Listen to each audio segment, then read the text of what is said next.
Today on Walk with History is part 2 of a 3-part series on location about the lynching of Emmett Till in Mississippi of August 1955. I'm on County Road 542, about 3 miles south of the Bryant grocery, and this is the location of Moses Wright's home. He was a sharecropper, he worked the land here, and this is where Emmett Till was staying with Wright's sons and grandson. And it was at this location on the evening of August 28, 1955, at 2 in the morning, Moses woke up to 2 men on the front porch asking for the boy who did the talking. He tried to stop them. Elizabeth tried to offer them money.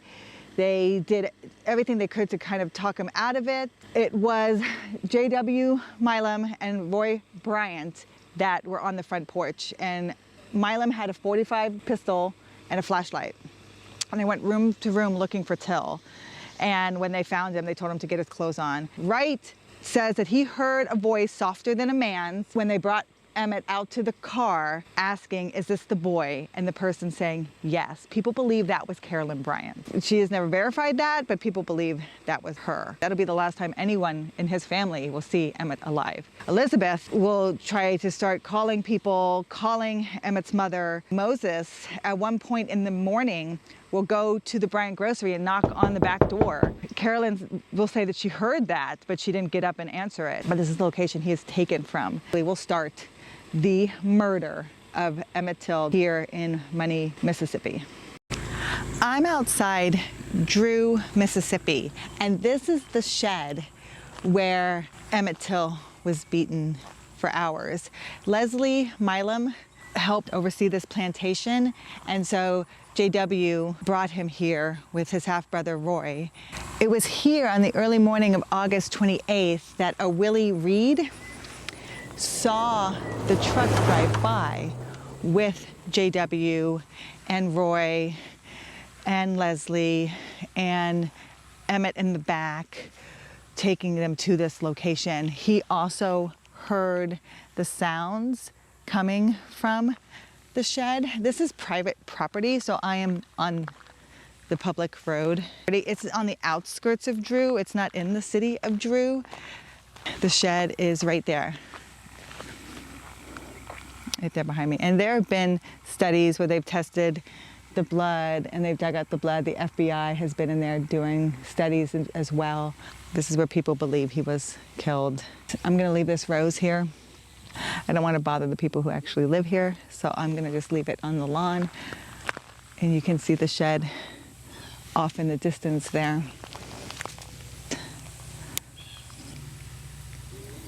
Right there. And again, this is just a rural area outside of Drew, Mississippi. It's in Sunflower County, and there's really nothing around here. I am at Black Bayou Bridge in Glendora, Mississippi, and this is where they believe Emmett Till's body was thrown into the water after he was killed and after the cotton gin fan had been affixed to his neck with barbed wire. It is very grown over now and not very easily accessible. I have been here before when this wasn't as quite as grown over. I'm going to try to get as close as I can get. But if you can see out there on the bridge, right in that location right there, is where they believe Emmett Till's body was thrown into the water. I'm not sure about how to navigate all of that, so I'm just going to come this far and leave a rose for Emmett Till. But this is really close to Milam's house and the gin. They probably drove back here, and then his body was thrown into the river here, would be found 2 days later. He's taken on August 28th. His body is found August 31st. So I am 2.5 miles down River Road to where the newer sign is at Graball Landing, where Emmett Till's body was pulled out of the water. This is where historians believe his body was pulled out of the water. There is some more discussion that it could have been in another location. A young boy came fishing to check his fishing lines and saw Emmett Till's toes and legs out of the water and went and told his dad. The sheriff of the town got a boat, put it in the water, and got Emmett's body out of the water. And this is where the sheriff makes the statement that it looks like the body's been in the water for 2 to 3 days. And this is where Moses Wright will also positively identify Emmett Till. Not only can he see that he's younger and has the same haircut and that he's black, but he's wearing the ring that was Emmett Till's father that has the initials LT on them. So I'm gonna leave a rose here. We're gonna walk down to the riverside just so you can see it is a little bit of a walk down that path. And we're gonna leave a rose there and a heart rock there as well. You come over here to the left, and then to the left here is the actual river location. I am trying not to find any bugs. So I am now on the riverbank here of the Tallahatchie River, and this is where Emmett Till's body was pulled from the water. I'm gonna leave a rose here and a heart rock. He's not forgotten. He's definitely not forgotten. So I'm at the location of the East Money Church of God in Christ. It's not even a half a mile from the Moses Wright house. It's off a dirt road. Behind me, you see the ruins of the church. That's a church that Moses Wright preached at. That's why he was called preacher. And this location is the cemetery where, when Emmett Till's body was discovered in the Tallahatchie River, plans were quickly made to bury him here. The sheriff, Strider, helped get him out of the water. He was positively identified by Moses Wright. And Strider, at the time, said looked like he'd been in the water 2 hours. But the way his body looked, how violent and gruesome his body had presented itself, they wanted to hide the evidence as quickly as possible, and they wanted to bury him as quickly as possible. They were already digging the hole, getting ready for his body to be brought here, to be buried here.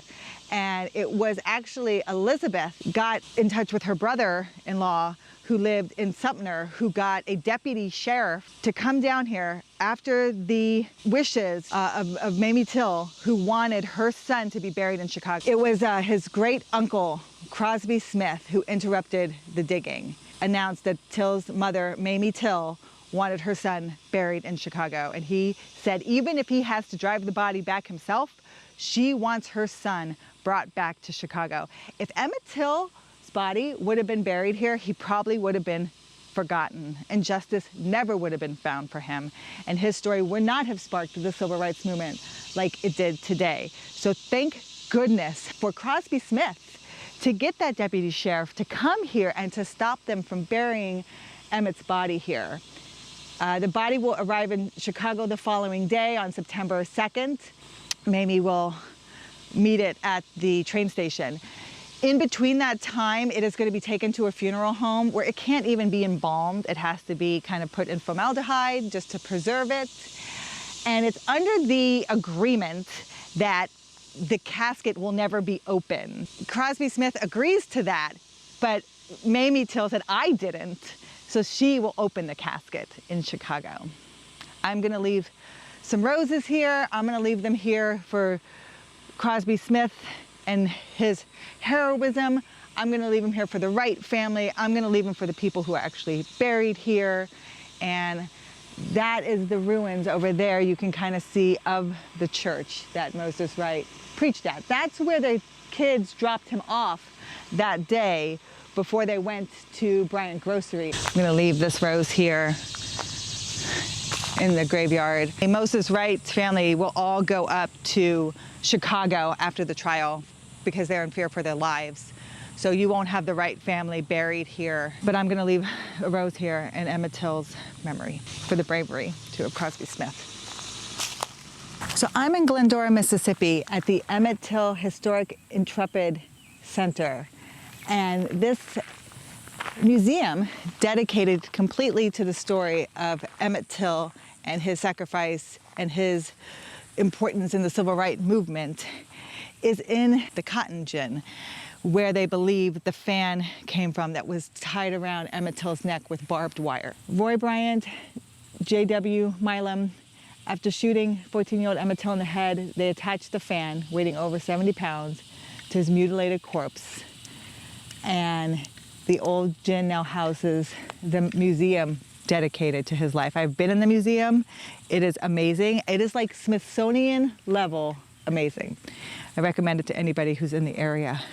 Another thing that is in this location, marker that you can barely read, is where Milam's house was. And this is the home of J.W. Milam, and along with his half-brother Roy, who was married to Carolyn, murdered 14-year-old Emmett Till on August 28th. They believe they brought him here, beat him, and then were deciding what to do with him, and that's when they took him to the plantation out in Sunflower. Also believe that this is the location where the truck was brought after they had dumped Emmett Till's body, when they had thrown his body into the river. This is the location they also believe that they brought the truck afterwards and washed it out. Right beside the cotton gin, which when you replace old parts, you would put them out back. So that would make sense that the old fan, the broken fan, would be there accessible to use in this instance. Some closing thoughts about Emmett Till and what his death meant to the country. One of the biggest sparks of the civil rights movement is Emmett Till's lynching, not because it's unique. He is not the first black child to be murdered in Mississippi or in the South and not have justice, but he is the first who gained national attention. And his national attention was gained because his mother was connected to the NAACP and insisted that they do not bury his body. So it can be brought back to Chicago and shown to the nation.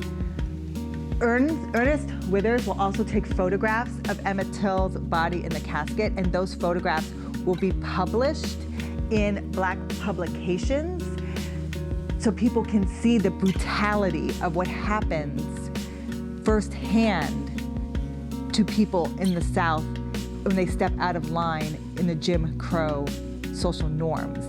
When this story is sold to Look magazine by Milam and Bryant, it gains white attention for the story. So you're getting national attention. I even think they cut from an I Love Lucy to let you know when Emmett Till's body was found or when the verdict was read. And that media attention is what is driving people to remember this.